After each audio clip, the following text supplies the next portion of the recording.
Thank you very much, Polita. And Mark, I think, you know, we're here to discuss the limits of shareholder activism. And as Polita said, you guys have kind of seen firsthand the limit of shareholder activism.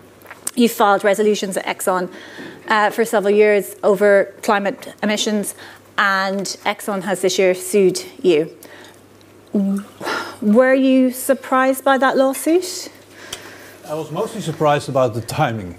It was on midnight in the Netherlands they filed this lawsuit. But I wasn't surprised that, the empire strikes back. Shareholder resolutions are an important tool to change these companies. Our shareholder resolutions have compelled 5 other oil majors, thanks to the support of large investors. That's what's always forgetting in this case. Thanks to the support of large investors, they've set targets to reduce their emissions, and they're slowly investing in clean energy, replacing fossil fuels by clean energy.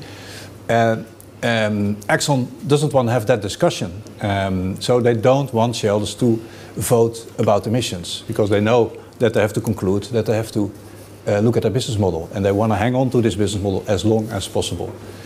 So it's not so much a case against us, it's a case against all shareholders. Exxon is seeking a court ruling which will prevent other shareholders as well to file shareholder resolutions that have a very fair ask. Look at your emissions, they're causing climate change, you need to change. It's also in the best interest of your company to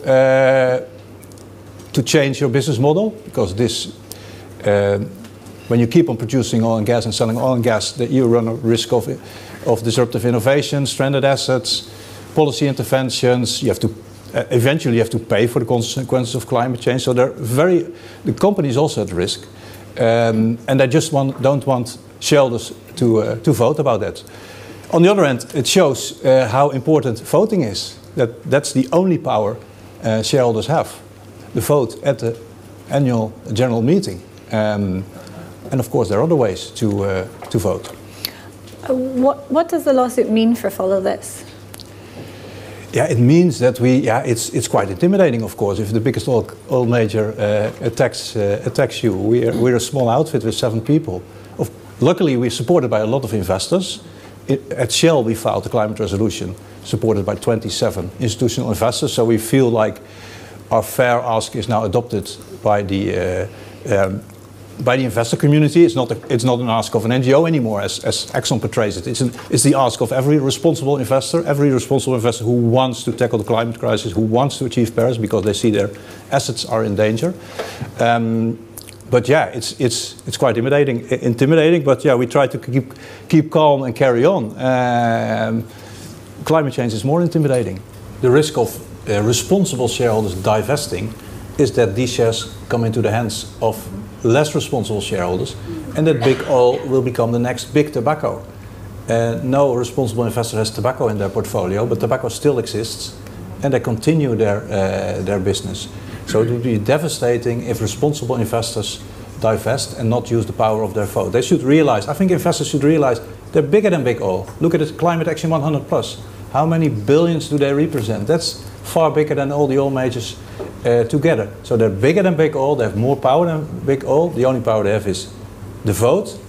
And they'll also have far more to lose than big oil. That's their entire portfolio is threatened by devastating climate change. So I think, yeah, we've shown that voting is not escalation, but just a fair ask. And yeah, investors now should realize what's at stake, and that they should use their voting power. Exxon's criticism is that small shareholders keep filing resolutions that get limited support, which suggests that the broader shareholder base doesn't back these resolutions, and that I guess they would class them as nuisance resolutions, and that's why they want to put a stop to it. Do you think that's a fair criticism?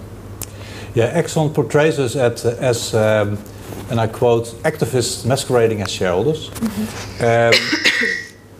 Yeah, we have a fair ask, and they don't want it on the ballot. That's what's happening. And if this would be their argument, they would have gone to the SEC, the normal route, and tell the SEC this should not be on the ballot.